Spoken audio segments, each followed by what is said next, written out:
యేసు తాను ఎట్టి మరణమును పొందబోవును దాన్ని సూచించు చెప్పిన మాట నెరవేరేను. ఇక్కడ ప్రభు చెప్పిన మాట ఖచ్చితంగా ఇక్కడ ఆ విధంగా నెరవేరింది. ఏ విధంగా నెరవేరింది? దాన్ని ఎలా మరణాన్ని పొందవలసి ఉన్నదో అక్కడ స్పష్టంగా. కానీ ఇక్కడ ఇంకో విషయం చూడాలండి మనం. వీళ్ళు ఏ విధమైన ఆలోచన చేస్తున్నారు?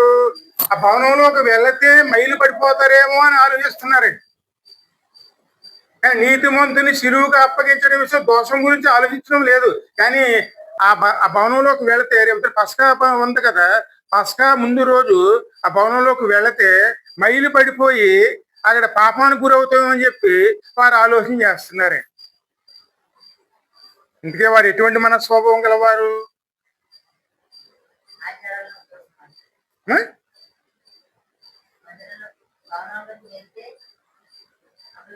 అపవిత్రమైపోతాం అంటున్నారు. కానీ వారు చేసే పని తప్పని అర్థం చేసుకోలేకపోతున్నారండి. ఎందుకంటే వారు ఎలాగా ఉంటారు అంటే ఆ మాట స్పష్టంగా ఉంటుంది చూడండి. మత్తయి సువార్త 23వ అధ్యాయంలో 25 చదవను.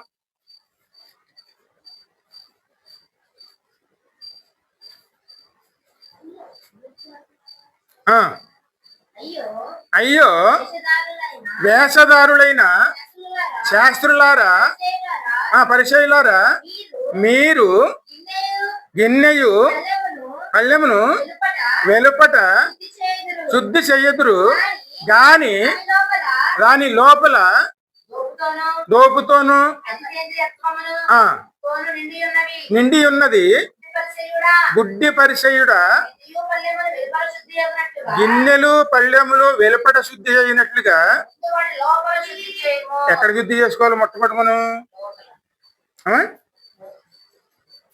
వాళ్ళేమో దేవుని కుమారుని శిక్ష వేయటానికి ఏమో వారు హృదయం నిండా ద్వేషాన్ని పెంచుకుని ప్రభుని శిలువకు అప్పచెప్పేయటానికి వారు ఎన్ని చెయ్యాలో అన్ని చేస్తున్నారు. కానీ ఆ మర్నాడు జరగబోయేటువంటి పస్కా గురించి మాత్రం ఆలోచిస్తారు. పస్కాలో పాల్గొని తీసుకోవాలంటే అన్యుల ఇళ్లలోకి వెళ్ళకూడదు.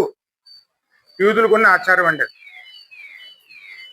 ఈ రోజుల్లో కూడా మనం ఆచారాలు అయితే శుభ్రంగా పాటిస్తాం. కానీ ఆచారాల మాటలో లోపల ఉన్న పాపాన్ని ఏం చేస్తాం మనం? పాపం పట్టించుకోం, ఆచారాలు మాత్రం ఖచ్చితంగా చేస్తాం. ఆచారాలు ముఖ్యమా మనకి? మనలోని పాపాలు పరిష్కరించుకోవడం ముఖ్యమండి. అందుకే వెంటనే వాళ్ళు అంటున్నారు మేము లోపలికి రాము అని చెప్పి వాళ్ళు బయటే ఉండిపోయారు. బయటే ఉన్నప్పుడు ఆయనే బయటకు వస్తారే.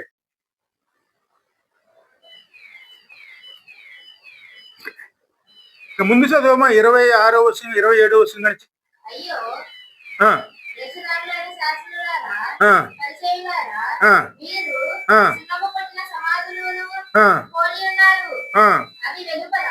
అవి వెలుపల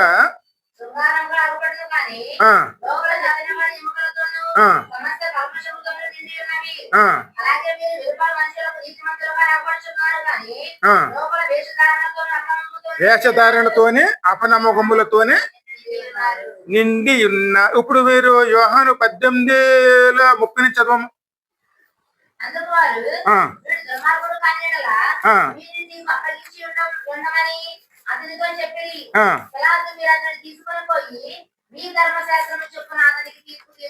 ఎందుకంటే ఎప్పుడైతే వీళ్ళు లోపలికి రాలేదో ఆయన బయటకు వచ్చాడు.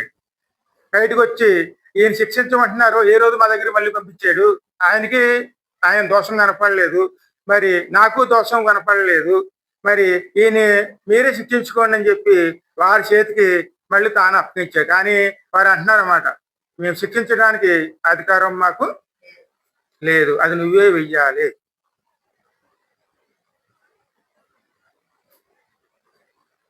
అప్పుడు అంటారన్నమాట, మరి పండగకి వస్తుంది కదా, ఈ పండగకి ఎలాగైనా సరే ఒకరు ఇక్కడ వదిలిపెట్టాలి కదా, అదేదో బరబ్బాని వదిలిపెడతాం. ఇక్కడ మీకు బరబ్బా కావాలా, ఏసై కావాలా అంటే మీ రాజ్యాన్ని ఏసై కావాలా మీరే తెలుసుకోండి. అందులో ఎందుకంటేనే ఈ బరబ్బా ఎలా జీవించేవాడు అంటేనే అంతకుముందు ఆ దేశంలో అల్లర్ల నిమిత్తమను ఒక మరణానికి కారణమైనందువల్ల అతనికి ఉరిశిక్ష వేయబడి ఎక్కడికి అంతకుడి కింద జైల్లో ఉన్నాడండి. ఆయన ముందు పెడితే ఖచ్చితంగా ఏసైనా వదిలిపెట్టేస్తారేమో వీళ్ళు అని చెప్పి ఆయన ఏమన్నాడు, ఆయన బరబ్బాని వదిలిపెట్టమంటారా లేకపోతే ఏసైనా వదిలిపెట్టమంటారా అని చెప్పి ఆయన ముందు పెట్టారు. కానీ వాళ్ళు ఏం కోరుకున్నారని ఇక్కడికి బరబ్బానే విడుదల చేయాలని చెప్పి వారు మరీ ఎక్కువగాను కేకలు వేస్తూ ఎడకి వారు అందరూ కూడాను ఒకే మాట మీద నిలబడి కేకలేస్తూను ఉన్నారండి. మరి ఈ స్థితిలోనే వారందరూ నిలిచి ఉన్నారండి. మరి ఆ తర్వాత మత్తయి సువార్త 27:19 చూడమ్మా.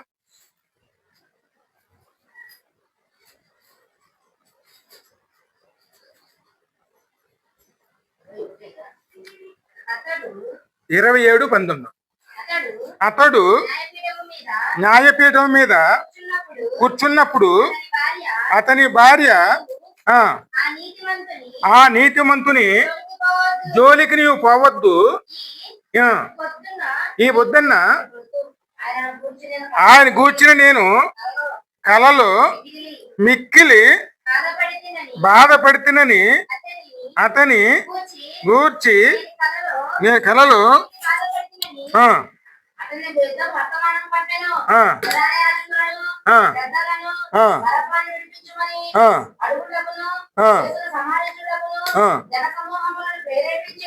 ప్రేరేపించిరి. అధిపతి ఇద్దరిలో ఎందుకని ఇంట్లో ఉన్నటువంటి రాణి ఇచ్చిందండి అక్కడ ఆవిడకి దర్శనం వచ్చిందండి.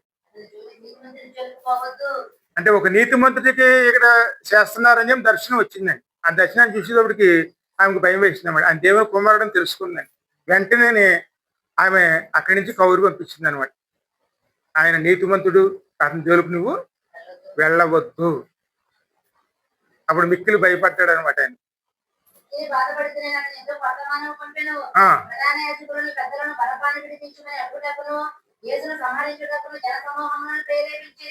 ఈ లోపల వీళ్ళు ఏం చేశారు, వీళ్ళు అక్కడ ఉన్న ప్రజలందరూ రెచ్చగొట్టి ప్రజలందరూ కేకలు వేసే విధంగాను వాళ్ళు మరింతగాను వాళ్ళు అలా చేయటం వాళ్ళు మొదలు పెట్టారండి. ఇప్పుడు ఈయన వెంటనే చేతులు కడిగి చూడండి, ముందు చదువు.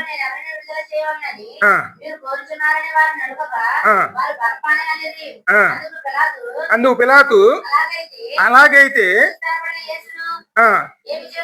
ఏమి చేతునని వారిని అడగగా సిలువ వేయమని అతనితో అందరూ చెప్పిరి.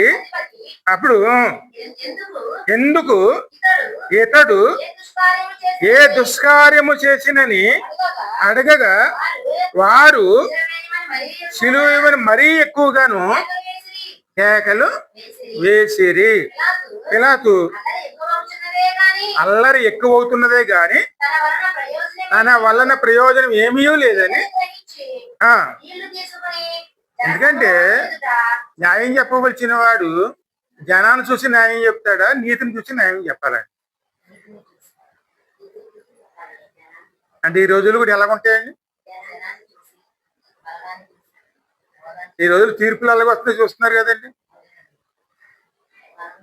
ఎటువంటి తీర్పులు వస్తున్నాయంటే తల దించుకునే తీర్పులు వస్తున్నాయి.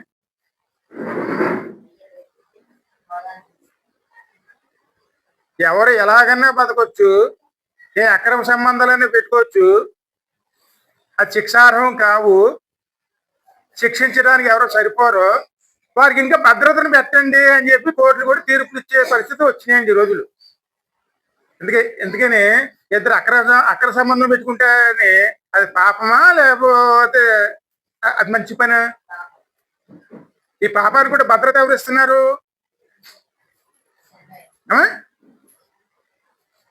ఎందుకంటే ఎటువంటి తీర్పులు అంటే తల్లిదండ్రులు ఉన్నారు చూడండి, తల్లిదండ్రులు ఏం చెప్తారంటే మీరు వాళ్ళ జోలికి వెళ్ళకండి, వాళ్ళ కాపలా పోలీసులు. అది ఒకటి తీర్పు ఇవ్వటం వల్ల చూడండి ఇక్కడ రెండు కుటుంబాలు ఏమైపోతున్నాయి. ఇక్కడ ఈ కుటుంబం నాశనం అయిపోద్ది, అక్కడ ఆ కుటుంబం నాశనం అయిపోద్ది. మరి వాళ్ళ పుట్టిన పిల్లలు ఏమైపోవాలి? ఇది తీర్పులండి. అందుకే ఇక్కడ ఎలా కనపడుతుంది తీర్పు? వచ్చిన జన సమూహాన్ని బట్టి వాడిని తీర్పు ఇవ్వటానికి సిద్ధపడిపోయాడు, కానీ నీతిని బట్టి తీర్పు ఇవ్వటానికి ఆయన ముందు రాలి. అందుకే ఆయన ఏమంటున్నాడు, చేతిలో చెంబు నీళ్లు తీసుకుని ఆ నీళ్లు తీసుకుని తన చేతులు శుభ్రం చేసుకుని ఈ నీతిమంతుడి యొక్క రక్తమును గూర్చి నేను నిరపరాధినని మీరే చూచుకునుడని చెప్పాను. హల్లెలూయా. అందుకే ఎప్పుడు కూడా మనం ఈ లోకనీతి మీద మనం ఆధారపడకూడదండి. వాళ్ళు ఎలాగ ఉన్నారు, వాళ్ళు ఎలాగ ఉన్నారు, వాళ్ళు ఇలాగే ఉంటారు. ఎందుకంటే వాళ్ళ అది ఈ లోకనీతి ఇలాగే ఉంటుంది, కానీ దేవుని నీతి మారదండి. దేవుని నీతి ఎప్పుడు సమర్థించదండి, తప్పుని తప్పుగా చూపిస్తుంది అంతేనండి. కానీ లోకం అలా కాదండి. ఇప్పుడు యేసయ్యని ఇక్కడ ఈ లోకనీతితో శిక్షిస్తున్నారా లేకపోతే నిజంగా శిక్షిస్తున్నారా? శిక్షించే న్యాయమూర్తి ఏమో దోషం లేదంటున్నాడు, కానీ చేతులు కడిగేసుకుంటున్నాడు. కానీ ఈ ప్రజలు మా మీదను మా పిల్లల మీదను ఉండును గాక అని అప్పుడు అతడు వారి కోరినట్లు బరబ్బాను విడుదల చేసి యేసును కొరడాలతో కొట్టించి సిలువ వేయ అప్పగించెను. హల్లెలూయా. మరి ఈ మనస్తత్వం ఈ రోజుల్లో కూడా మనలో కూడా ఉంది కదండి. చేతికి 10 ఏళ్ళు ఇచ్చామనుకోండి, ఇక్కడ మన ఓటు ఎవరికి వేస్తాం? అంటే ఓటు అంటే ఏమిటి? రాజరికం.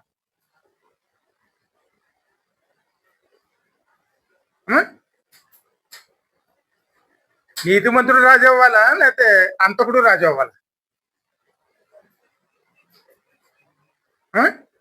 ఎందుకంటే మన అంతకుడు పక్షం ఉండాలా, నీతిమంతుడి పక్షం ఉండాలా?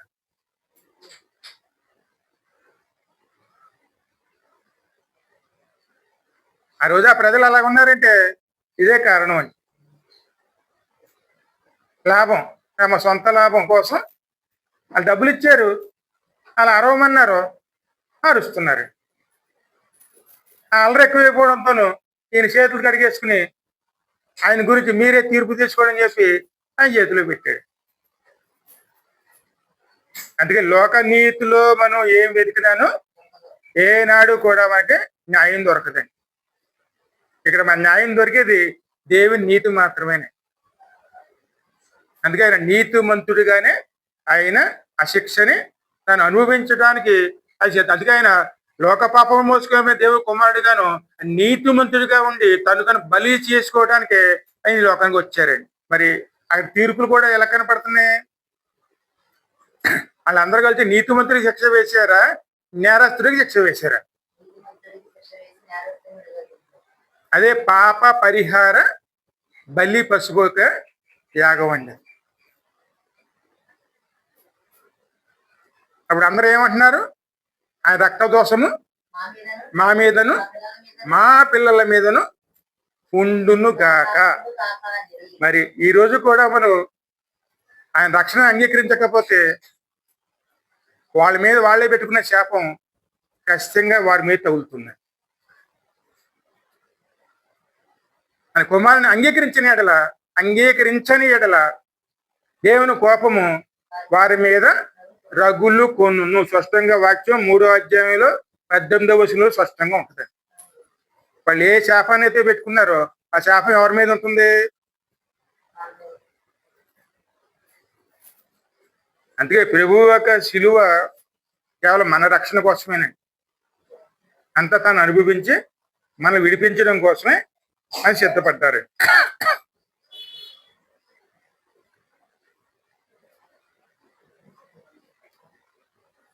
మత్తయి సువార్త 27:25 చూడము.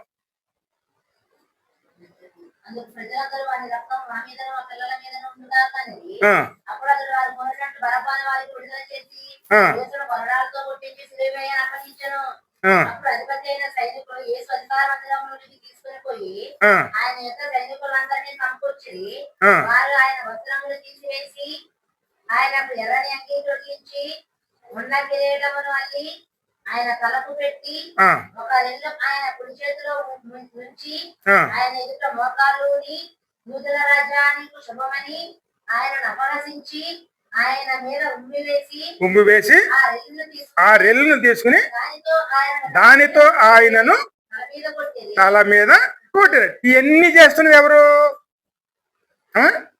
అప్పగించిన వాడేమో స్నేహితుడు యోధ. అందుకే ఇక్కడ వాక్యంలో ఉంటూ కీర్తన 41:9 చూడమ్మది.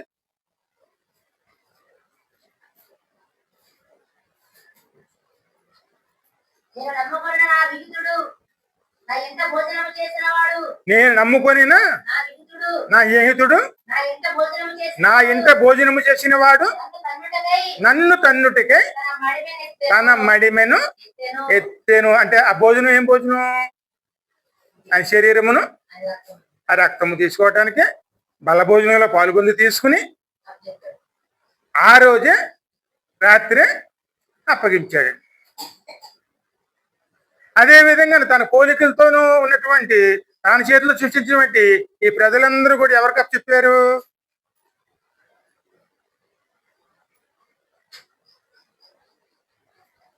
ఇక్కడ ఎవరి కోసమైతే ఆయన ఈ లోకానికి వచ్చారో వారందరూ కూడాను ఎడకి ఇక్కడ దేనికోసమండి?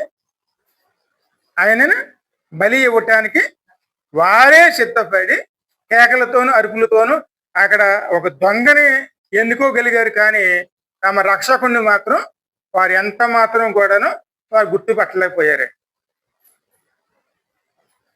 ఆ మాట కూడా అపోస్తుల కార్యాల్లో ఉంటుందండి. వారు ఎరగకే వారు అలా చేసి తమ రక్షకుణ్ణి వారు అప్పగించి ఉన్నారు. వారు తెలియకే చేశారు. అంటే ఆత్మీయ నేత్రాలండి. ఆత్మీయ నేత్ర గుడితలం వస్తే మనం గుడ్డివారిగా మారిపోతామండి. ఇలాగైతే ఎప్పుడైతే అప్పచెప్పినప్పుడు వెంటనే అక్కడ ఏమేమి జరిగిందంటే అక్కడ వెంటనే ఏం జరిగిందంటే ఆయన మన కోసం బాధలు అన్నీ కూడాను ఇక్కడ కనపడుతూ ఉంటాయండి. ఇక్కడ కొరడా దెబ్బలకి ఆయన అప్పగించారండి. ఆ రోజుల్లోనూ ఆ యొక్క శిక్ష ఎవరికి వేసేవారంటే శిలువ మరణం పొందుకున్న వారికి వేసేవారండి. అది హీనమైనటువంటి శిక్ష. అది రోమారాజ్యంలోనే కఠినమైన శిక్షల్లోనే హీనమైనటువంటి శిక్ష అండి. కేవలం అది ఎవరికి వేస్తారంటే అక్కడ మరణశిక్ష గురైనటువంటి వారికి మాత్రమే ఆ శిక్ష వేస్తారండి. మరి ఆ శిక్ష వేసినప్పుడు ఈయన మరణశిక్ష గురయ్యారు కదా.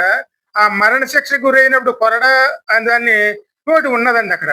అంటే అన్ని ఆయుధుల్లోనూ ఒక ఆయుధము కింద ఒక కొరడనే ఉంటుందండి. ఆ కొరడ ఎలా ఉంటుందంటే అక్కడ జంతువు యొక్క చర్మాన్ని ఒలిసి ఆ చర్మముతోనూ అక్కడ పెద్ద కొరడాన్ని తయారు చేస్తారండి. ఆ కొరడాకి చివర అక్కడ మొత్తం 5 కుచ్చులు ఉంటాయి. ఒక్కో కుచ్చుకిని అంటే వాళ్ళు వాడినటువంటి అటువంటి కొరడాలకి ఎలా ఉంటాయంటే ఒక రకం కొరడాకి ఏమో గేలముళ్ళు ఉంటాయి. ఇంకో రకం కొరడాకి ఏమో అక్కడ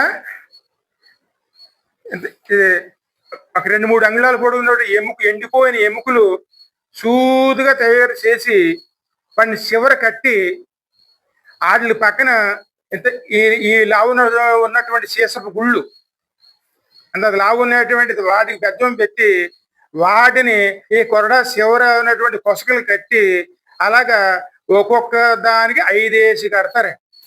అంటే ఇక్కడేమో 5 కొసలకేమో సీసపు గుళ్ళు, 5 కొసలకేమో అంటే ఓ రకం దానికేమో గేలబుళ్ళు కట్టేవారు. ఇంకో రకం దానికేమో ఎముకలు సూదుగా చేసి ఆ ఎముకలను కట్టేవారే. వాటిని తీసి కొట్టినప్పుడు ఈ యొక్క ఎముకలు ఏమయ్యేది? ఆయన శరీరంలో దిగిపోయి నాగలితో దున్నితే ఎలా ఉంటుంది అలా దున్నబడే విధంగాను చీల్చివేసేయండి. చీల్చివేయబడేటువంటి ఆ గాయాల్ని ఆ చింద్రవందరం చేయటానికి ఈ గుళ్ళు తగిలినప్పుడు ఆ ముక్కల కింద ఊడి కింద పడిపోయే పరిస్థితి వచ్చే విధంగాను ఆ శిక్ష ఉండేదండి. అది ఆ యొక్క శిక్ష ఎవరి కోసం? అది అంటే 2 రకాల కొరడాలండి. అంటే 2 కొట్టారు కదా అక్కడ. ఇక్కడ ఒకళ్ళేమో ఈ విధమైన అంటే నాగలు దున్నినట్టు గేల ముళ్ళు ఉన్న కొరడా ఒకటి అయితేనే అక్కడ ఇంకో కొరడేమో ఎముకలతో చేయబడి ఎముకలు చేపకుండా చేయబట్టి కొరడలతోనూ ఇలా కొట్టబడినప్పుడు ఇక్కడ ప్రభు శరీరం ఏమైంది?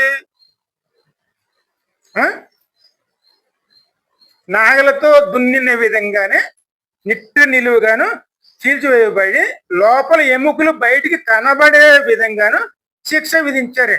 ఎందుకంటే ఆ రోజుల్లోనూ మరణశిక్ష వేసిన వాడు సగం ప్రాణం ఈ దెబ్బల వల్ల పోతుంది. ఆ తర్వాత ప్రాణం ఆ తర్వాత పోయేది, కానీ ఈ దెబ్బలు భరించేటప్పటికే సగం ప్రాణం పోతుందండి. ఇటువంటి కఠినమైనటువంటి శిక్ష. మరి ఈ శిక్ష ఎందుకు అనుభవించవలసి వచ్చింది?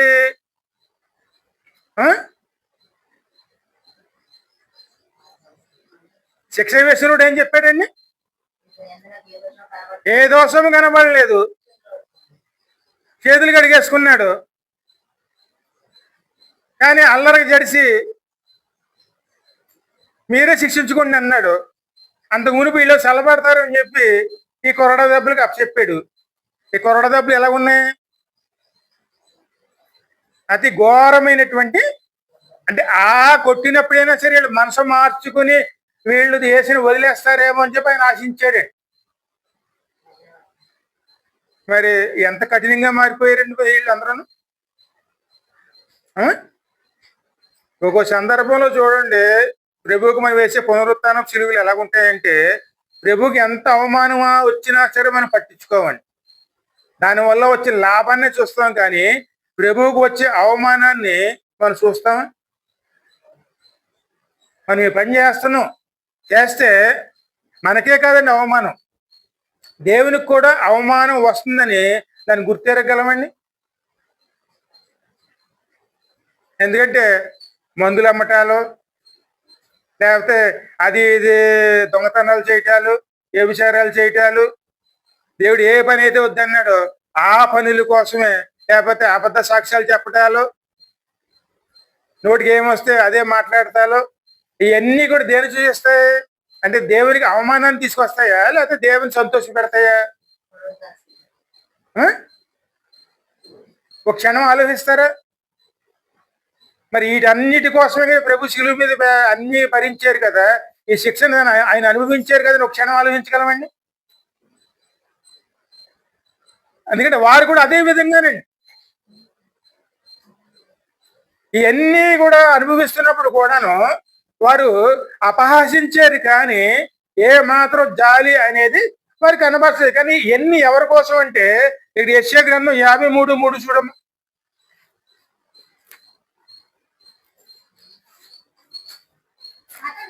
అతడు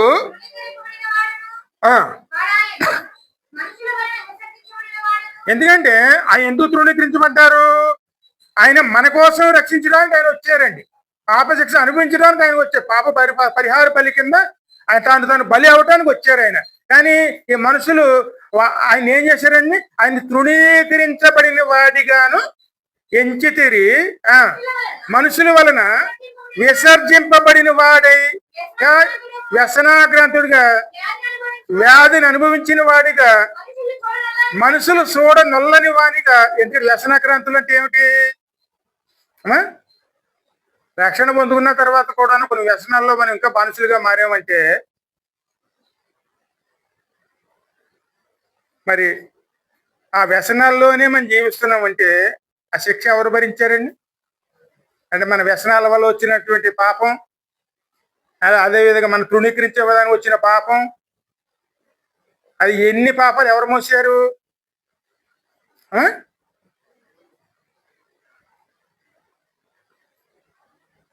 ఇంకా ముసదమ్మా. అతడు ఎన్నిక చేయకపోతే నిక్షేమగా అతడు మన పాపరోగములు భరించెను, మన వ్యసనములు వహించెను, అయినను మొత్తబడిన వాడిగాను, దేవుని వలన బాధింపబడిన వాడిగాను, శ్రమ నొందిన వాడిగాను మనం అతనిని ఒక నిమిషం అమ్మ. మరి ఎన్ని జ్ఞానం చేస్తున్నాం మనం? ఇవన్నీ వదిలిపెట్టేస్తున్నాం. అమ్మా, ఎందుకంటే కొన్ని వేల సంవత్సరాలు బట్టి ఇదే జ్ఞానం చేస్తూ ఉన్నామని అందరూ జ్ఞానం చేస్తున్నారు. జ్ఞానం చేసి పశ్చాత్తాపంతోనూ ఇవన్నీ విడిచిపెట్టేసి వాళ్ళు కొత్త జీవితాన్ని అవలంబిస్తున్నారండి. ఎందుకు శ్రమ పడ్డారంటే మరి పాపాల కోసం శ్రమ పడ్డారు మనం చెప్పుకుంటామని. మరి పాపాల కోసం శ్రమ పడ్డారు మనం ఒప్పుకున్నప్పుడు మరి ఆ పాపాలు విడిచి బతుకుతున్నావా? ఆ పాపాలు విడిచిపెట్టేస్తున్నావా? కేవలం శ్రమ నొందిన వాడిగా మాత్రమే ప్రభుని చూస్తున్నాం, కానీ ఆ ఎందువల్ల శ్రమ నొందారో దాన్ని విడిచిపెట్టి ప్రభు వల్ల మళ్ళీ కొత్తగా జీవిస్తున్న వారమే ఉన్నామని. అదే దైవ చిత్తానుసారమైన దుఃఖము రక్షణార్థకమైనటువంటి మారు మనసును ఇచ్చును కలగజేసును. ఎందుకంటే దైవ చిత్తారమైన దుఃఖం అంటే ఏమిటి?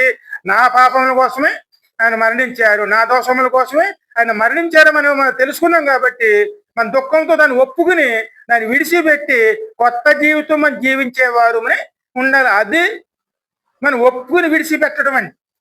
కానీ ఆయన ఎలా చూస్తున్నాం? మనం శ్రమ నొందిన వారిగాను చదవమ్మా. మనం ఎంత ఎంచితిమి మన అతిక్రమలు బట్టి అతడు గాయపరచబడిను, మన దోషములు బట్టి నలగొట్టబడిను, మన సమానార్థమైన శిక్ష. ఎందుకంటే మనం అనిపించిన శిక్ష ఆయన మీద. మనం చేసిన దోషాలు, మనం చేసిన పాపాలు ఇవన్నీ కూడా ఎవరు అనుభవించారండి? యేసయ్య ఎన్ని శిక్షలు అనుభవించారంటే ఎన్ని చేసింది ఎవరు? ఈ భూమి మీద ఉన్న మనమేనండి. మనం ఇంకా పాపంలో ఉండగానే ఆయన ఈ లోకానికి ఎందుకు వచ్చారు? ఆయన చేయటం అదే చేసాము, కానీ చేసిన ఫలితం ఎక్కడికి వస్తుంది? అందుకే పాపానికి జీతము మరణం. ఆ మరణం ఎటువంటి మరణం? అగ్ని ఆరదు, పురుగు సావదు, అదేనండి మరణం.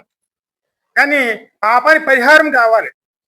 ఆ పరిహారం కింద దేవుడే ఆయన ముందు నిర్ణయించి ఈ పాపాన్ని పరిహారం కింద ఎవడైనా ఒక నీతిమంతుడు ఈ పాపము కోసం పరిహారం కింద బలి అయితే ఈ పాపము క్షమించబడుతుందని చెప్పి దేవుడే నిర్ణయించారు. కాబట్టి ఇప్పుడు ఆ పాపానికి శిక్ష కింద ఒక బలి పశువు కావాలి.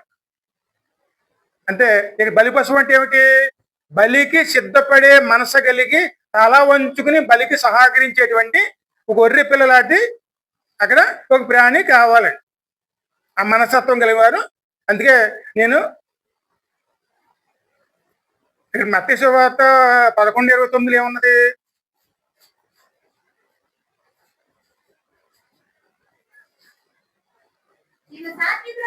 నేను సాత్వికుడును దీన మనసు గలవాడునై ఉన్నాను కనుక. ఎందుకని సాత్వికుడు కదండి? ఆ మనసు కలిగివాడిగా ఉన్నానని నిరూపించుకోవటానికి ఆయనే అన్ని భరించుకుంటూ ఆ పాపాలన్నిటి తాను మోసుకోవడం సిద్ధపడి సాత్వికుడిగా దీన మనసు ఏంటి? మనం నరకంలో వెళ్ళిపోతున్నామని ఆయన బాధపడుతూ ఆ నరకం అనే శిక్ష తాను అనుభవించడానికి, ఎందుకంటే ఈ లోక శిక్ష తాను అనుభవించి బలి కింద తను మారటానికి ఆయనే ఒక బలి పశువు కింద, అంటే ఆ మరణాన్ని తప్పించడానికి బలి పశువు కింద ఆయనే యాగం అవటానికి ఆయన ఇక్కడికి వచ్చారు.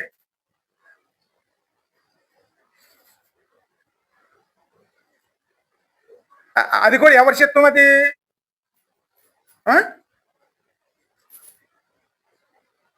ఆ శిక్ష అనుభవించడం ఎవరు నిర్ణయించారు? దేవుడండి, యెహోవా. అందుకే తండ్రి అనే దేవుడు ఆయన నిర్ణయించారు. కాబట్టి తండ్రి మాట గౌరవించి ఆయన కుమారుడిగాను ఈ భూలోక సంబంధ విషయాల్లో కానీ పరలోక సంబంధ విషయాల్లో కానీ ఒక పరిష్కార రూపం కింద బలి పశువు కింద, యాగ పశువు కింద ఆయనే తల వంచుకుని బలి ఇస్తున్న వారికి తన్ను తాను అప్పగించుకున్నారండి. ఆ బలి ఎలాగ ఇవ్వబడుతుంది? శరీరం నిట్ట నిలువుగా దున్నబడుతుంది. ఆ మాట మీరు ఎక్కడంటే 123వ కీర్తనలో ఉంటుంది చూడము. 129వ కీర్తన 3వ వచనం.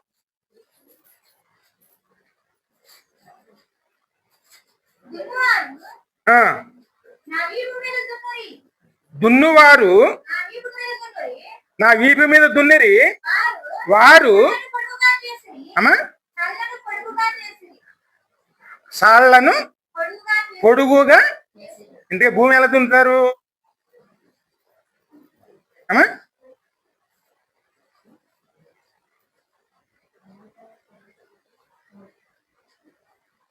అందుకే ఈ ప్రవచనం ఇక్కడ రాయబడింది. ఇక్కడ ఏసే శరీరం ఎలా దున్నబడిందండి? భూమిని ఎలా దున్నుతారో తన శరీరాన్ని అలా దున్నేరే. నాగల సాళ్ళు ఎలాగైతే దున్నబడతాయో అలాగా పొడుగుగా నాగళ్ళ సాళ్ళ కింద ఆయన శరీరం అంతా దున్నబడినప్పుడు లోపల ఉన్న ఎముకలు కూడాను బయటికి కనబడే విధంగానే అక్కడ ఆ విధంగాను ఈ ఈ రకంగా జరిగిందండి. మళ్ళీ జరగడానికి కారణం ఏమిటి?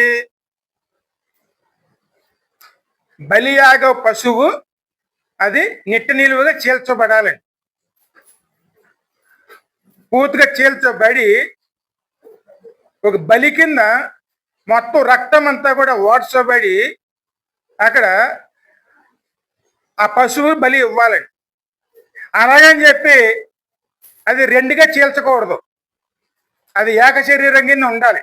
కానీ శరీరం అంతా దున్నబడాలి, ఆ విధంగా దున్నబడాలండి. ఎప్పుడైతే అలా దున్నబడుతుందో అప్పుడు పాప పరిహార బలి కింద అది అంగీకరించబడుతుందండి. ఆ యొక్క బలి కింద ఎవరు వచ్చారు?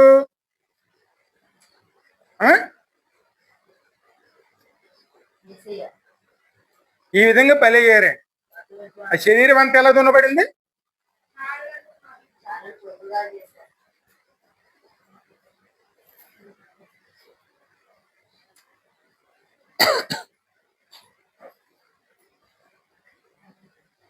ఇంకా ముందుకు వెళ్తే చూడండి, ఇది ఎప్పుడైతే శిక్ష వేశారో వేసిన తర్వాత ఇంకా ముందు చదువు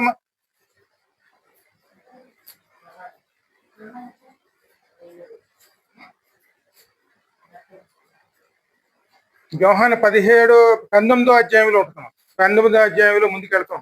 అప్పుడు ఆ, పిలాతు ఆ, యేసును పట్టుకొని ఆ, ఆయనను కొరడాలతో కొట్టించెను. ఆ, సైనికులు ఆ, ముళ్ళతో కిరీటమును ఆ. అల్లి ఆయన తల మీద పెట్టి ఆయన తల మీద పెట్టి ఊదారంగు ఊదారంగు వస్త్రము వస్త్రములను ఆయనకు తొడిగించి ఆయనకు తొడిగించి ఆయన ఎద్దకు వచ్చి ఆయన వద్దకు వచ్చి యూదుల రాజా యూదుల రాజా శుభమని చెప్పి ఆయనను చేతితో కొట్టి అరచేతులతో కొట్టి కొట్టిరి. కొట్టి. ఇప్పుడు ముళ్ళ కిరీటం ఎలాగ ఉండొచ్చు? ఒక ముళ్ళ తీగని చుట్టి ఆ ముళ్ళ తీగకి ఎలాగ ఉంటాయి? ముళ్ళు దగ్గర అంగుళం పైన ఉంటాయండి. ముళ్ళు చుట్టూ పెట్టి పైన కొట్టి పెద్ద చెక్క సుత్తి పట్టుకుని ఆ ముళ్ళన్నీ తలలో దిగే విధంగాను అక్కడ ఆ ముళ్ళు కిరీటాన్ని ఆయనకు అమర్చారు. మరి ఇంతంత లోతు ముళ్ళు, ఇనప ముళ్ళు తలలో దిగిపోతే, అవన్నీ దిగిపోతే అప్పుడు ఎలాగుంటుంది అది?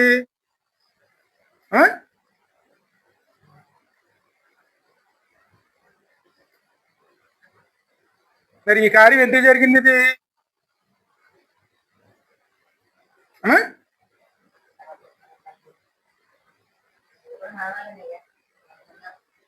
అందుకని ఆది కాండంలో ఒక శాపం ఉందండి. మనకి 3వ అధ్యాయంలో 17 నుంచి చదువుతూ ఉంటుందండి. ఆయన ఆదాముతో నీ భార్య మాట విని తినవద్దని నీకు ఆజ్ఞాపించిన వృక్ష ఫలములను తింటివి కనుక నీ నిమిత్తము నేల శపించబడి ఉన్నది. ఇది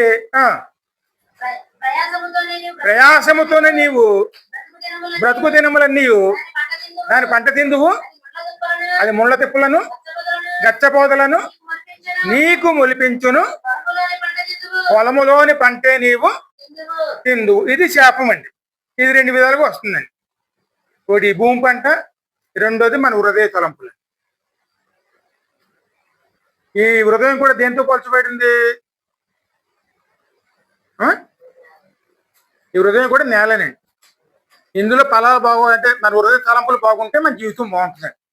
కానీ హృదయ తలంపులు కనుక ముళ్ళ కంపల్లా మారినాయి అనుకోండి, మన జీవితం ఎలా మారుతుంది? అవి చెడు ఆలోచనలు, చెడు తలంపులు, ఈ కుట్రలు, కుతంత్రాలు ఎక్కడి నుంచి అవన్నీ ఎక్కడి నుంచి వస్తాయి? ఇన్ని హృదయంలోంచి వస్తాయి. అవన్నీ ఎక్కడ మొలిచినాయి? మన హృదయంలో మొలిచినాయి. కాబట్టి ఇవన్నీ ఎక్కడి నుంచి బయటికి రావాలి? ఇక్కడ తలంపులు ఇక్కడ పుడతాయి, ఇక్కడ నాటపడతాయి.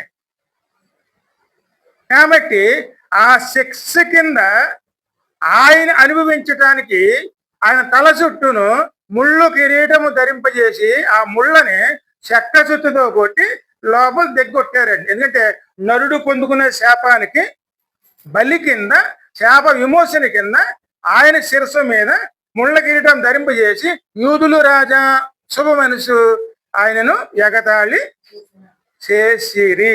ఇది ఎందుకు అనుభవించారండి? ఆ శాపం. ఎందుకంటే రక్షణగా అనుభవించక ఆయన కనుక మనం పొందుకోకపోతే మన హృదయంలో ఈ శాపం ఇంకా ఉంటుంది. మన చెడు తలంపులు, చెడు ఆలోచనలు ఇవన్నీ కూడా ఎవరి మీద ఏలుబడి చేస్తాయి? ఎందుకంటే మన హృదయంలో వాక్యం లేకపోతే, ఆయన భయభక్తులు లేకపోతే ముళ్ళ పోదలు ఎక్కడ ఉంటాయి? ఖచ్చితంగా మన మీద ఏలుబడి చేస్తుంటే ఆ శాపాలన్నీ కూడా ఎవరు భరించారండి?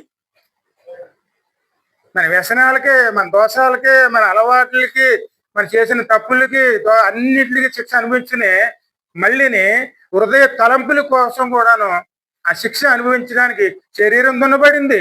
కాడికి ఆయన మొత్తం తల అంతా కూడాను ముళ్ళతో కొట్టబడి నిలువెల్లా కూడా ఆయన గాయపరచబడాను. మరి ఎన్ని గాయాలు అవటానికి కారణం ఎవరు? పాపం. ఈ గాయాలన్నిటి కారణం ఎవరండి? పాపం. పాపం పరిపక్వమైతే మరణం కంటుతుంది. పాపం దాచుకున్నాం అనుకోండి, ఆ పాపం పరిపక్వం అయిపోయిందంటే ఈ మరణమైన పండు రాలిపోతుంది. అందుకాల పరిపూర్ణమైనప్పుడు ఆయన కుమారుని మనకి అనుగ్రహించారండి. ఆ అనుగ్రహించబడిన రోజే ఈ రోజే. అందుకే లోక పాపములన్నిటి పరిష్కరించడం కోసం ఆయనే ఈ లోకానికి అనుగ్రహించారు. ఈ శిక్ష అంతా ఎవరు అనుభవించారు? ఎన్ని తానే అనుభవించారు. ఈ ముళ్ళకిరీటం గురించి ఒక పరమగీతంలో మాట్లాడేది, తల్లి పెట్టిన మహిమ కిరీటం అని ఉంటుందంట. అందుకే తల్లి పెట్టినటువంటి, తన కుమారుడికి పెట్టినటువంటి మహిమ కిరీటము.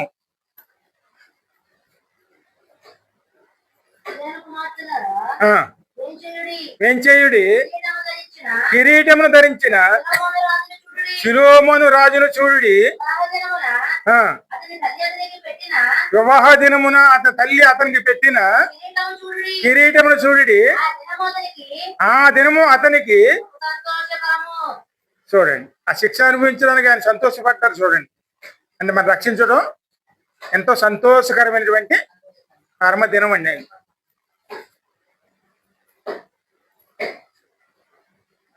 అందుకే వాళ్ళందరూ ఏమన్నారు కనుక, యూదులు రాజా నీకు శుభ మనసు చెప్పి ఈ వాక్యం గుర్తు చేసుకుంటూనే ఆయన ముళ్ళ కిరీటాన్ని అని పెట్టి ఆ విధంగానే అపహాసించారు. నువ్వు యూదులు రాజు కదా, నీకు శుభము అంటే వివాహ దినమున మాటలన్నీ గుర్తు చేస్తున్నారండి. వివాహ దినమున ఆ తల్లి పెట్టిన కిరీటము చూడురి. మరి ఇవన్నీ ఎవరు భరించారు? కేవలం అల్పులైనటువంటి, కేవలం మన కోసమేనండి. పాపం అయితే చేసుకున్నాం, కానీ పరిష్కారం, ఈ పరిష్కారం ఎవరి దగ్గర ఉంది? పరిష్కారం చూపించడానికి వచ్చింది యేసయ్య. మరి వచ్చిన ఆయన ఏం చేశారు? ఈ విధంగానే చిత్రహింసల పాలు ఈ విధంగా చేశారండి. ఇంకా ముందుకు వెళ్తా చూడండి, మరి మత్తయి సువార్త చూడు, మత్తయి సువార్త 27:38 నుంచి 44 వరకు. ఎందుకంటే ముళ్ళ కిరీటం పెట్టిన తర్వాత ఆయన వస్త్రాలన్నీ కూడా తీసివేసిన తర్వాత, ఆ వస్త్రాలు కూడా పాట పెట్టుకున్న తర్వాత సిలువ వేసిన కాడ చీట్లు వేసి ఆయన వస్త్రములు పంచుకొని ఇవన్నీ ముందు ఏం జరిగిందంటే ఈ శిలువుని ఆయనే మోసుకెళ్ళాలి. అలా కొంత దూరం మోసుకెళ్ళేటప్పటికి ఈ దెబ్బల గాయాల వల్ల ఈ బాధల వల్ల ఆయన మోయలేని పరిస్థితిలో ఉన్నప్పుడు సీమోను యేసేపు అని ఒకడు ఆయన ఆ స్థలంలోకి వస్తున్నప్పుడు ఆయన భుజాల మీద మోపారండి. ఆయన అక్కడ మోసుకొని వచ్చారు. మోసుకొచ్చి సిలువ వేయబడిన తర్వాత ఆ రోడ్డు మీద వెళ్తున్న వాళ్ళందరూ కూడా ఇక్కడ చూసి ఏమని అంటున్నారు అక్కడ అమ్మా ముందు 38 నుంచి చదవండి 27 అధ్యాయం మత్తయి సువార్తలో. మరియు ఆ, కుడి వైపున ఒకడును, ఎడమ వైపున ఒకడును, ఇద్దరు బట్టిపోటు దొంగలను ఆయనతో కూడా సిలువ వేయబడి ఆయనతో కూడా సిలువ వేయబడింది. ఆ మార్గమున ఆ మార్గం వెళుచున్నవారు వెళుతుండగా ఆ, కనుచుచు ఆ. దేవాలయమును పడగొట్టి 3 దినములు దేవాలయంలో పడగొట్టి 3 దినములు కట్టువాడా, కట్టువాడ నీవే రక్షించుకొని నిన్ను నీవే రక్షించుకొనుమని దేవుని కుమారుడు నీవు దేవుని కుమారుడు అయితే నుండి ఆ, దిగుమని దిగుమని చెప్పుచు చెప్పుసు ఆయనను దూషించిరి. ఆయనను దూషించిరి. దూషించిరి. అలాగే అలాగే శాస్త్రులను, శాస్త్రులను పెద్దలను, పెద్దలను ప్రధాన యాజకులను ప్రధాన యాజకులను కూడా కూడా ఆయనను ఆశించుచు అపహాసించుచు వీడు ఇతరులను ఈడు ఇతరులను రక్షించెను, రక్షించెను తానే రక్షించుకొనెను. తన్ను తానే రక్షించుకోలేక ఇశ్రాయేలు రాజు కదా, అమ్మా ఇశ్రాయేలు రాజు కదా, ఇస్రాయేల్ రాజు కదా ఇప్పుడు శిలువ మీద నుండి దిగిన ఎడల ఇప్పుడు శిలువ మీద దిగిన ఎడల వాని నమ్ముదుము, వానిని నమ్ముదుము. నమ్ముదుము. ఈ మాట ఎవరిని అంటున్నారు? ఆ?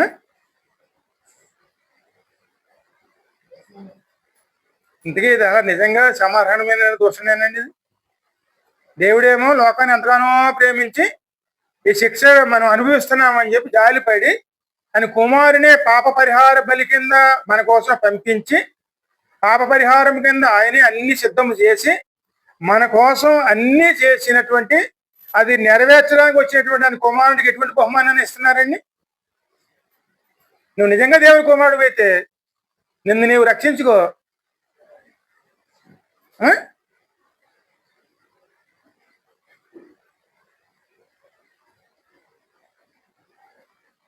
ఆఖరికి శిక్ష అనుభవించడానికి పక్కన వేయబడి ఇద్దరు దొంగలు కూడా ఏం మాట్లాడుతున్నారు? నువ్వు దేవుని కుమారుడు అయితే నిన్ను నీవు రక్షించుకుని మమ్మల్ని కూడా రక్షించుము. ఆ ఇద్దరు దొంగలతో పాటు ఆ దారిపోయే వాళ్ళు ఉంటారు చూడండి. ఎందుకంటే శాస్త్రులు కానీ పెద్దలు కానీ ప్రధాన యాజకులు కానీ ఆయనను అపహాసించుచు ఆయన అపహాసించు వీడు ఈడు ఇతరులను రక్షించెను, ఇతరులను రక్షించను. తనకు తానే రక్షించుకొనలేడు. ఇంత ఇతరులను ఎవరు రక్షించారు? ఆయన లాజర్ని లేపారండి. ఆ విధంగా యాయూరు కుమార్తెను లేపారు. ఆ విధంగా రక్షరామంగా స్త్రీని రక్షించారు. పక్షవాయువు వారిని రేపారు. ఎంతో మరణించిన వారిని తిరిగి బతికించారు ఆయన. అంతమందిని బతికించిన వాడు నలవరసుల మీద తను ఎన్ని బాధలు పడుతుంటే తన్ను తాను ఎంతో రక్షించుకోలేడు. ఆ? తను తాను రక్షించుకోవడానికి వచ్చారా, బలి అవడానికి వచ్చారా? ఆ? ఆయన కనుక నిజంగా తెలుసుకుంటే ఆ మాట ఆయనే అన్నారు. పేతురు కత్తి తీసి కొడుతున్నప్పుడు ఆయనే అన్నారు, నిజంగా నీ రక్షించుకోవాలనుకుంటే ఈ సమయంలోనే పరలోక సైన్యం వచ్చిందంటే మీరందరూ భస్మం అయిపోయేవారే కదా. అది దేవుని సైన్యం వస్తే ఎలా ఉంటది? ఇది ఇలా జరగవలసిందే, ఇది దేవుని కార్యం అని చెప్పి కత్తి పట్టుకున్నవాడు ఈ సమయంలో నేను ఆ, నా తండ్రిని వేడుకొనలేదనియు, ఆ. వేడుకొన్న యెడల ఆయన 12 సేనా వ్యూహాల కంటే ఎక్కువ మంది దూతలను ఇప్పుడే నాకు పంపడనియు నీవు అనుకుంటున్నావా? నేను వేడుకొన్న యెడల ఎలాగూ జరగవలెనని లేఖనము ఎలాగూ నెరవేరునని అతనితో చెప్పాను. ఆయన లేఖం నెరవేర్చడానికి వచ్చారా, తను తాను రక్షించుకోవడానికి వచ్చారండి? ఆ? లేఖనం ఉంటుంది, లేఖనం నెరవేరాలి. ఇప్పుడు యేసయ్య లేఖను నెరవేర్చడానికి వచ్చారా, మనల్ని రక్షించడానికి వచ్చారా? ఆ? ఎందుకంటే ఇప్పుడు ఇక్కడ వారి మీద ప్రశ్నే కాదండి. ఇక్కడ మనం పరిచయం చేసుకుంటే ఈ శిలువ జ్ఞానం మరి రక్షించారని మరి కృతజ్ఞతతో శిలువ జ్ఞానం చేసుకుంటున్నామా, లేదా లేఖనం మనం జ్ఞానం చేసుకోవడానికి చేసుకుంటున్నామా? అంటే లేఖను నెరవేర్చాడని చెప్పి మనం జ్ఞానం చేసుకుంటున్నామా, లేకపోతే మనం రక్షించాడని కృతజ్ఞతతో మనం జ్ఞానం చేసుకుంటున్నాం? అమ్మా ఒకసారి ఆలోచించుకోండి. ఎందుకు సత్యం గుర్తించుకున్నాం అనుకోండి, వెంటనే మనం ఖచ్చితంగా ఎలా మారుతామండి? వెంటనే ఏ పాపాల కోసం అయితే ప్రభు మరణించారో ఆ పాపాలను ఏం చేస్తాం మనం?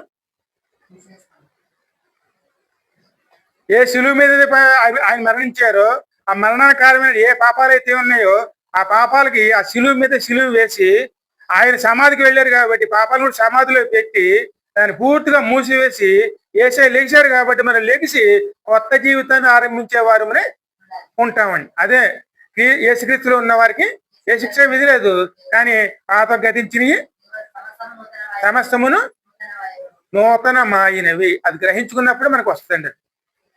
పాత జీవితాన్ని విడిచిపెట్టేస్తాం, కొత్త జీవితాన్ని ఆరంభిస్తాం.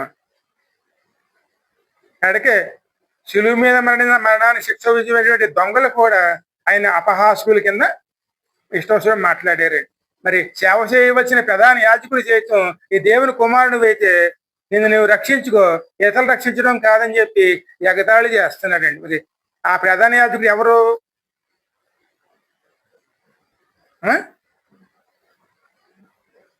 ఇంక దేవుని సేవకుడా, లేకపోతే ఆయన కుమారుడికే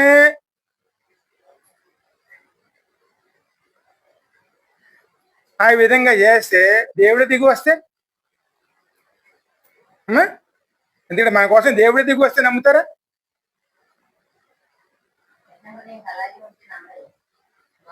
ఇప్పుడైనా సరే దేవుడే దిగి వస్తే నమ్ముతారండి?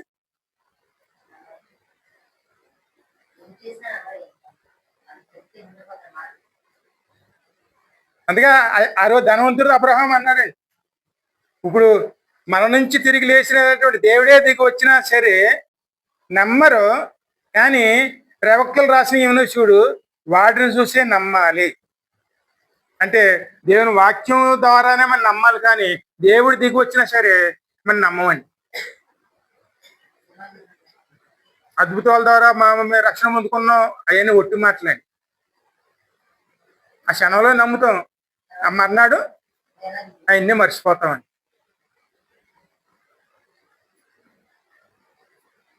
ఎన్ని జరిగినాయి, ఎన్ని జరిగిన తర్వాతే మొట్టమొదటి మాట ఇక్కడ మాట్లాడతారన్నమాట. ఇంకా మనం ముందుకు వెళ్తే చూద్దాం.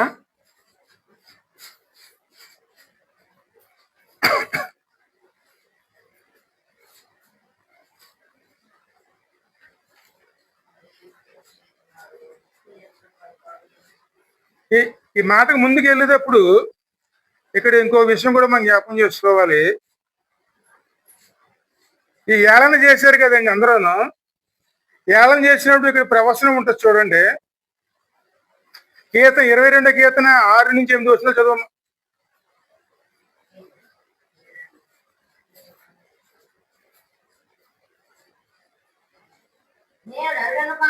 నేను నరుడిని కాను, నేను పురుగును, నరుల చేత నిందింపబడిన వాడును, ప్రజల చేత తృణీకరించబడిన వాడును.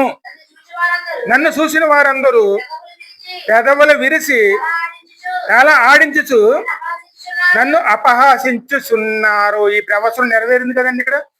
మరి ఈ మాట్లాడింది ఎవరు? ఈ మాట్లాడింది ఎవరో తెలుసండి? ఈ మాట్లాడిన నిర్గమకాండం 3:14 చదువు.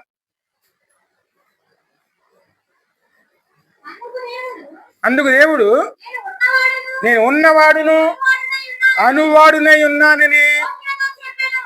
ఇంకా ఆయన వచ్చింది ఎవరు? ఆ మాట ఇందాక అన్నది ఎవరు? నేను నరుణ్ణి కాదు పురుగును అన్నది ఎవరు? ఆయన ఉన్నవాడును అనువాడును అని దాని నామాన్ని వెల్లడం చేయరండి. మరి ఈ కీర్తనలో ఏం మాట్లాడుతున్నారండి ఇక్కడ? నిత్యము ఉండేటువంటి దేవాది దేవుడే తన్ను తాను తగ్గించుకుని నరుల చేత ఆయన హేళన పడటానికి కూడాను ఆయన సిద్ధపడ్డారండి. ఒక పురుగును చూసిన విధంగానే నరులు చూస్తున్నారు. అందుకే ఆయన అంటున్నారు, నేను నరుని కాదు పురుగుని. అక్కడ హేళన చేయబడిన వాడి కింద అందరి చేత అందరు తృణీకరించబడిన వారిగాను ఆయన ఉన్నారే. మరి ఈ స్థితిలోనే ఎవరినో మాట అంటే మనకి ఏమనిపిస్తుంది? ఆ? ఒక మాట ఎవరన్నా అంటే ఆ మాట గురించి ఎంత బాధపడుతోంది మనం? ఉన్నవాడు అయినటువంటి నిత్యము ఉండేటటువంటి దేవునే దిగి వచ్చి మన మోసం ఈ కార్యం అంతా చేస్తుంటే ఆయన ఏ స్థాయిలో చూసామండి? ఎందుకంటే ఏ స్థాయి అంటే పురుగు అన్నమాట ఎందుకు కనబడ్డదంటే అక్కడ నరులు భూమి మీద పాకుతున్నటువంటి పురుగుని చూస్తే వెంటనే ఏం చేస్తారండి?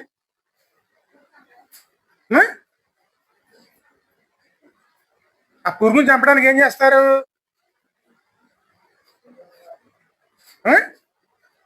కాళ్ళకున్న కాళ్ళతోనూ చెప్పులు తొడుక్కుని పురుగుని నలిపి చంపేస్తామండి. అంటే పురుగుని అంత అసహించుకునే వారి కింద ఉంటామండి. మరి ఆ స్థాయిలోనే మరి రక్షకుడిగా వచ్చిన ప్రభువుని వీళ్ళందరూ చూశారు. అందుకే ఆయన అంటున్నారు అనమాట, నేను నరుని కాదు పురుగుని, నరుల చేత నిందించబడిన వాడిగాను.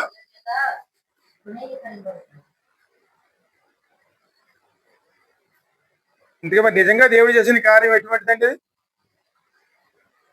ఆయన కనుక జాలి లేకపోతే, ఆయన నిత్యము కూడా ప్రేమించేవాడు కాకపోతే, మరి వీళ్ళు చేసిన దానికి దేవుని ఉగ్రత ఎంత రావాలి? ఇక్కడ దేవుడు కోపిస్తూ కోపం తెచ్చుకోవడానికి కాదండి. అయ్యా ఉద్యోగం ఏమైపోయాడు? పడిపోతున్న బండిని పట్టుకోవడానికి వెళితే కింద పడి తెచ్చాడు. దాన్ని ముట్టుకుంటానే ఆ మందసం పడిపోతుంది, బండి పడిపోతుందని ముట్టుకోవడానికి వెళ్తేనే పడిపోయి చచ్చిపోయాడు. అంత కోపం అండి అయింది. మరి నరుని కాదు పురుగు అని ఇంత హీనంగాను ఆయన్ని వీళ్ళందరూ పరిగణించి, అందులోనూ తన నామములోను ఆరాధన చేయవచ్చిన వారే తనని ఇలా దూషిస్తూ ఉంటే మరి దేవునికి ఎంత కోపం రావాలి? మరి మీ ఇంట్లో పనివాళ్ళు మీ మీద తిరుగుబాటు చేస్తే అక్కడ మీకు ఎలా అనిపిస్తుంది? ఇంటి పని వాళ్ళే కాదండి, లేదా మరి కుటుంబ పిల్లలే అనుకోండి, ఆ పిల్లలే మన మీద తిరుగుబాటు చేస్తే మరి తల్లిదండ్రుల బాధ ఎలా ఉంటుంది?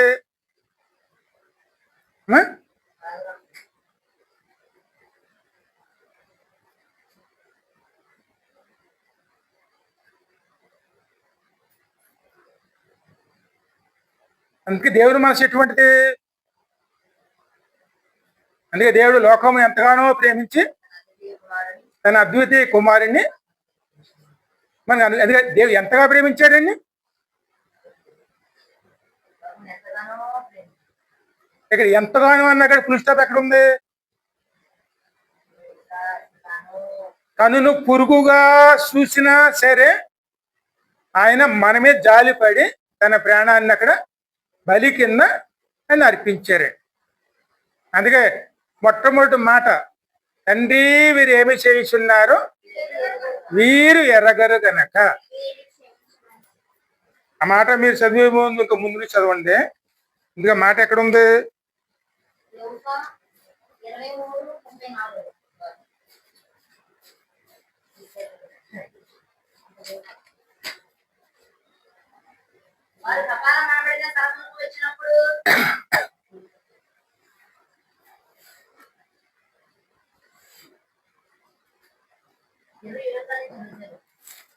ఒక నిమిషం. 23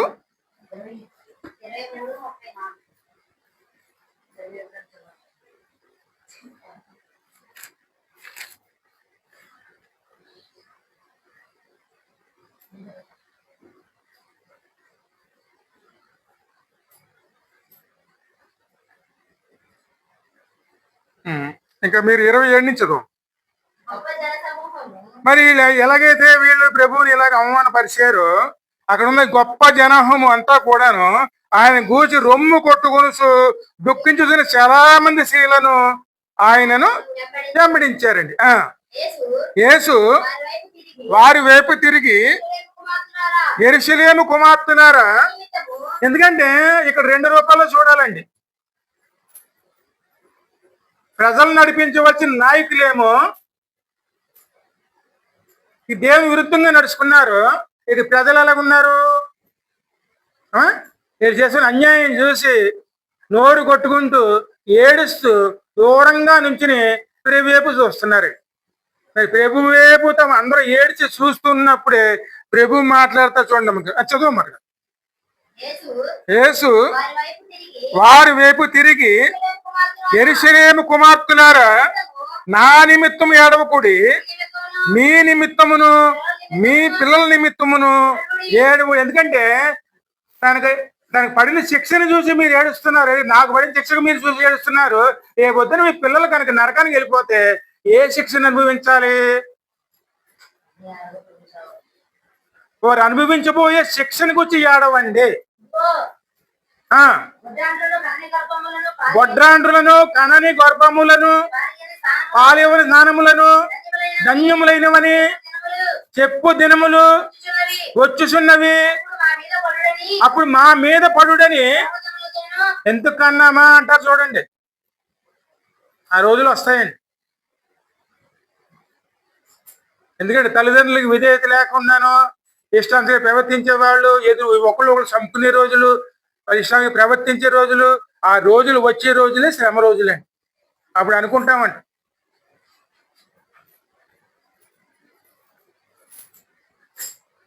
గమనించదమ్మా, అప్పుడు మా మీద పడుమని పర్వతములతోను కప్పుడని కొండలతోను జనులు చెప్పసాగుతురు. వారు పశ్చిమానికే ఇలాగ చేసిన ఎడల ఎండిన దానికి ఏమి చెయ్యుతురు? పశ్చిమాను అంటే పరిశుద్ధుడికే ఇలా చేస్తే నిజంగా పాపాత్ముడికి ఇలా చేస్తారండి వీళ్ళు. ఏ తప్పు లేని వాడికి ఇలా చేస్తే నిజంగా తప్పు చేసిన వాడికి ఎలా చేస్తారు వీళ్ళు?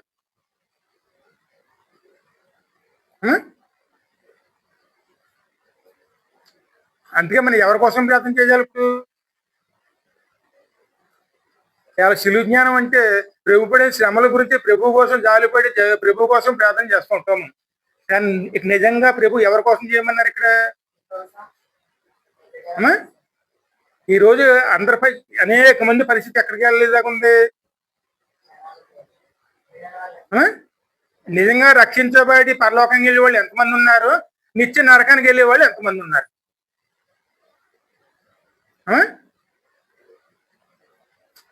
మరి వారి కోసం మనం ప్రార్థన చేయాలా చేయక్కర్లేదు?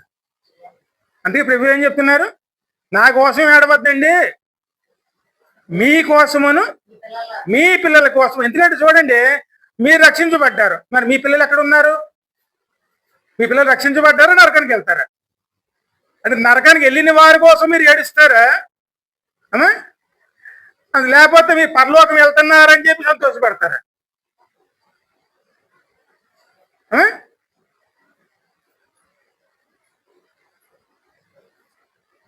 ఎందుకంటే ఒకసారి ఆలోచించండి. అంటే మన పరలోకం వెళ్ళి పిల్లలు నరకానికి వెళ్ళిపోతే చూస్తూ ఊరుకోవాలా?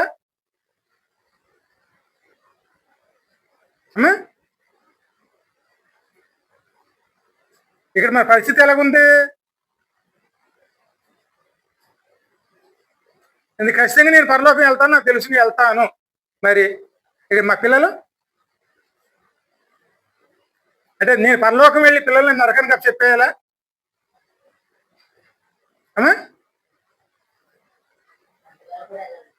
అలా వెళ్ళాలంటే మనం ఇక్కడ మనం ఏం చేయాలి?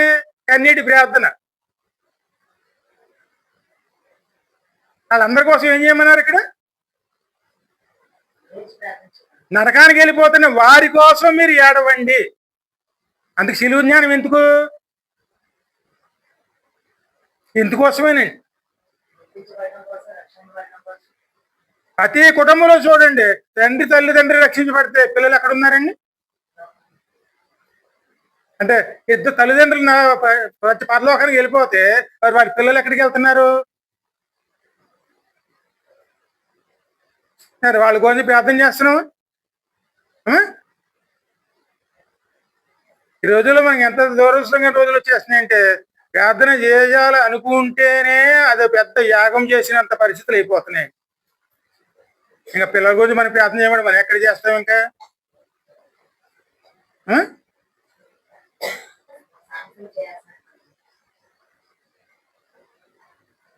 పాత సేవ గురించి నిన్న 7-8 ఏళ్ళకి ఫోన్ చేయవలసి వచ్చింది. అమ్మా జ్ఞాపం చేసుకోండి, రండి రండి రండి రండి రండి. ఎంతసేపు బలవంతంగా లేకపోతా నేను?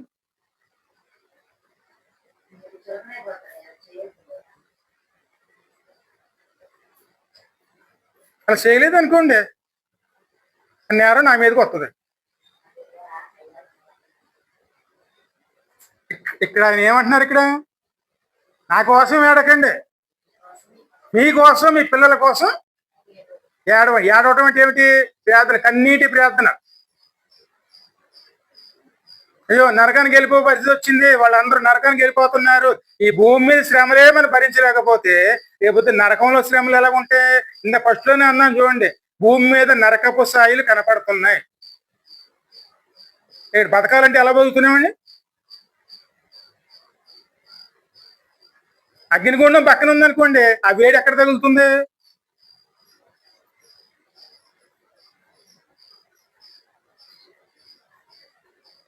అంత కన్నీటి ప్రార్థన అండి.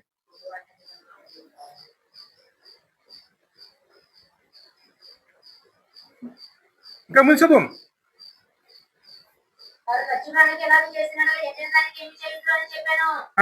ఇద్దరు ఆయనతో కూడా చంపబడ్డకు చేపడింది. వారు